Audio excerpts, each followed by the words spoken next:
Hello friends, मैं आ गई हूँ फिर से लॉकअप सीजन 2 के 6th एपिसोड का रिव्यू लेके। सो स्टार्ट होता है और सामने होते हैं फराह खान और रितेश, जो आज आए हैं कंटेस्टेंट को ये बताने कि इस पूरी वीक वो कहाँ गलत गए हैं और कहाँ सही। जहाँ फराह हर्षद से बात करती है तब हर्षद बोलता है कि जो भी 16 साल पहले उसके साथ धोखा वगैरह हुआ था उसका मजाक बना रहे हैं वरुण और योगेश। जहाँ हर्षद कुछ बोल रहा होता है और तभी वरुण बोल देता है उसको कि शायद तभी आपको पहले वाली छोड़ के चली गई थी, ऐसा ही कुछ हर्षद बताता है। मतलब वरुण और योगेश हर्षद के साथ एक मजाक किए थे, लेकिन हर्षद ने जो वहाँ एक्टिंग की, मतलब एक साइड आप ये दिखाते हो कि वरुण ने मेरे 16 साल पहले जब मुँह कुरेद दिया, उसने मुझे ऐसे टॉन्ट मारा मजाक में, मुझे बहुत बुरा लग गया और मेरे साथ 16 साल पहले चीट हुआ था, उसका बुरा मुझे आज तक फील हो रहा है, मैं कैसे एक्सप्रेस करूं, कैसे बताऊं। और दूसरी साइड आप योगेश जैसे कंटेस्टेंट को सपोर्ट करते हो जिसपे चीटिंग के एलिगेशंस लगे हुए हैं। इनफैक्ट कंगना ने योगेश को भी काफ़ी सुनाया, जिसके बाद तो योगेश बाथरूम में जाके रोने ही लग गया था। और वहाँ पे भी हर्षद रियाज से जाके बोल रहा है कि जाके योगेश को देख के आओ ना, वो ठीक है कि नहीं। मतलब हर्षद तो ऐसे बिहेव कर रहा है जैसे उसने योगेश को अडॉप्ट ही कर दिया हो।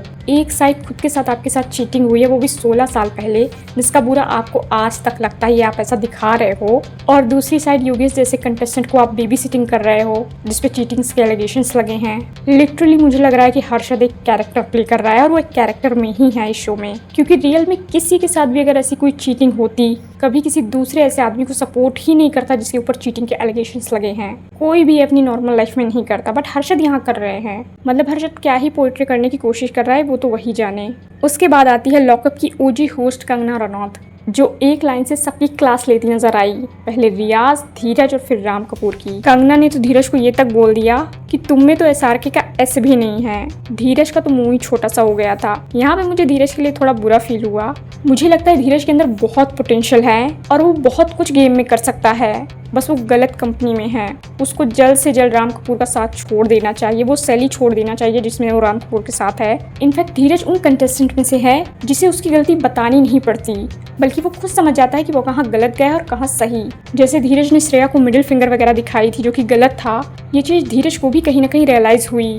जहाँ पे वो हर्षद से बात भी करता है कि मैंने जो भी किया, मिडिल फिंगर वगैरह दिखाई, वो सही नहीं था। धीरज एक्चुअली में अच्छा कर सकता है गेम में, बस उसे राम कपूर से दूर हो जाना चाहिए। उसके बाद आते हैं राम कपूर पे, जहां कंगना राम कपूर को लताड़ लगाते हुए नजर आई।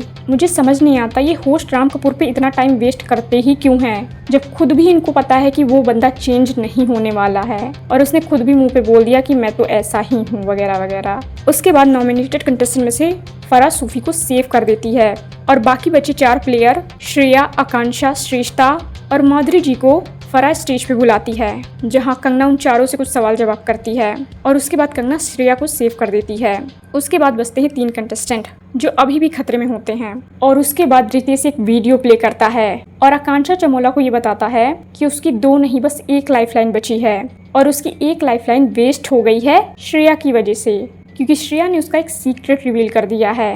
और जहाँ वीडियो प्ले होता है और जहाँ हम देखते हैं कि श्रेया सूफी से आकांक्षा को कोई सीक्रेट शेयर कर रही होती है, यहाँ पे श्रेया पूरी तरह से गलत थी, क्योंकि वो सूफी को बोलती है कि आकांक्षा ने उसको अपने सीक्रेट के बारे में बताया है, इसलिए मैं ये रिवील कर रही हूँ। लेकिन बाद में आकांक्षा चमोला श्रेया को एक्सपोज कर देती है और बताती है कि उसने कोई सीक्रेट नहीं बताया था श्रेया को, वो बस एक कॉन्वर्सेशन थी और उसका पार्ट भी नहीं थी श्रेया, और उसने वो गलती से सुन लिया था और श्रेया ने इस चीज को गेम में यूज किया, आकांक्षा के सीक्रेट को अपने फायदे के लिए।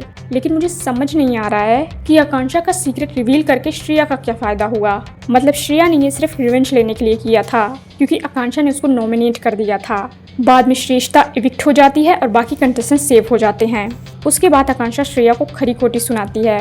आकांक्षा यहाँ अपनी जगह पूरी तरह से सही थी, क्योंकि आकांक्षा और श्रेया बाहर से एक दूसरे को जानते थे और दोस्त थे। ऐसा भी नहीं था कि श्रेया आकांक्षा का कोई सीक्रेट रिवील कर देती और फिनाले में ही पहुंच जाती। श्रेया को ये करने की जरूरत ही नहीं थी, क्योंकि इसमें उसको कोई फायदा नहीं था और ये पहला ही वीक है। श्रेया ने अपने सारे कार्ड्स पहले ही वीक में ओपन कर दिए एंड इस वक्त सारा घर श्रेया के अगेंस्ट है, जिसकी जिम्मेदार खुद श्रेया है। इवन जब आकांक्षा भी श्रेया को सुना रही होती है कि तुमने जो किया वो गलत किया, ये करने की जरूरत नहीं थी और तुम इविल पर्सन हो वगैरह वगैरह, वहाँ भी श्रेया बहुत एटीट्यूड में बोलती है कि तुमने मुझे नॉमिनेट किया इसलिए मैंने तुम्हारी एक लाइफलाइन ले ली, हिसाब बराबर, यही गेम है। मतलब ये गेम है। और यहाँ श्रेया बिल्कुल भी सॉरी फील नहीं कर रही थी, उसको गिल्ट भी नहीं था जो कि उसने किया। और श्रेया पे सारे कंटेस्टेंट वैसे भी गुस्सा कर ही रहे होते हैं और ये एपिसोड यहीं पे ख़त्म हो जाता है। कमेंट करके आप बताइए कि आपको इस एपिसोड का रिव्यू कैसा लगा।